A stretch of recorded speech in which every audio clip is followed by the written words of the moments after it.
ناظرین کرام، سامعین کرام، سچا مسلمان وہ ہوتا ہے جس کے دل میں کسی کے لیے بغض نہیں ہوتا، جس کے دل میں کسی کے لیے کینہ نہیں ہوتا، کھوٹ نہیں ہوتا۔ یاد رکھیں، ایک افسر اگر ایمان والا ہوگا تو اس میں کیا ہوگا؟ اس میں انکساری آئے گی، عاجزی آئے گی، نرمی آئے گی، اس میں اکڑ نہیں ہوگی۔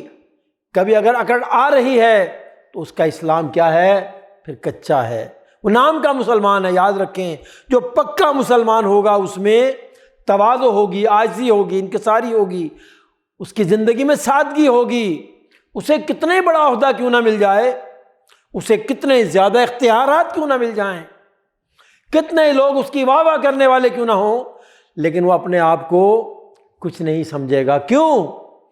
کیونکہ صاحب ایمان ہے، پکا مسلمان ہے۔ وہ جانتا ہے جو کچھ ہے یہ اللہ کا دیا ہوا ہے، اسے پتہ ہے اس میں میرا کوئی کمال نہیں۔ وہ یہ جانتا ہے سب کمالات اللہ کے عطا کردہ ہیں۔ طاقت ہے تو اللہ نے مجھے دی ہے، عہدہ ہے تو اللہ نے دیا ہے، جو میرے پاس آج اختیارات ہیں وہ اللہ نے دیے ہیں، میرے پاس جو ذہانت ہے جس سے میں کام لیتا ہوں وہ اللہ کی دین ہے میرے اوپر۔ اس کا اس میں کیا کمال ہے؟ میرے بھائیوں غور کریں، شاخ پر جب بہت پھل لگتے ہیں تو کیا ہوتا ہے؟ وہ شاخ جھکنا شروع ہو جاتی ہے، اور جتنی شاخ پھل سے خالی ہوتی ہے اتنا ہی سر اوپر اٹھا لیتی ہے۔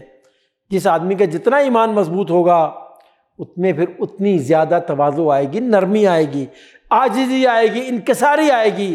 آپ صلی اللہ علیہ وسلم نے فرمایا جس کے دل میں رائی کے دانے کے برابر تکبر ہوگا، تکبر اتنی بری چیز ہے، غور کریں، فرمایا وہ جنت کی خوشبو میں نہیں سونگھ سکے گا، جبکہ حدیثوں میں آتا جنت کی خوشبو 500 سال کی مسافت سے آئے گی۔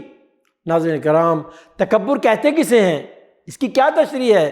فرمایا حق بات کو ٹکرا دینا اور کسی کو اپنے سے حقیر سمجھنا، یہ تکبر ہے۔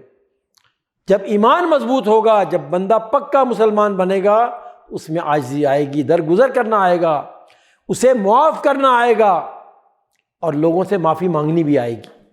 اللہ رب العالمین کی بارگاہ میں دعا ہے کہ اللہ تعالیٰ صحیح بات سن کر اس پہ عمل کی توفیق عطا فرمائے۔ آمین یا رب العالمین۔